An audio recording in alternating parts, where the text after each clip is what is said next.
یا وہاب و 29 ستمبر کا وظیفہ 14 مرتبہ پڑھیں۔ برج حمل وقت نوٹ کریں، شام 5:25۔ برج ثور 12:20 دوپہر۔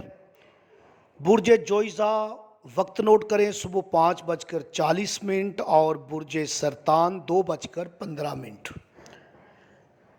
برج اسد صبح 11 بجے کا وقت نوٹ کریں اور جن کا برج سنبلہ ہے وہ وقت نوٹ کریں 1:10 دوپہر۔ برج میزان والے وقت نوٹ کریں 12:40 دوپہر اور جن کا برج عقرب ہے صبح 11:30 کا وقت ہے۔ برج قوس والوں کے لیے 8:50 صبح۔ برج جدی والوں کے لیے 4:35 دوپہر اور برج دلو والوں کے لیے 8 بجے صبح اور جن کا برج حوت ہے وہ وقت نوٹ کریں شام 5 بجے کا۔ جنہیں اپنے برج کا علم نہ ہو وہ کسی بھی نماز کے بعد اس وظیفے کو کر سکتے ہیں۔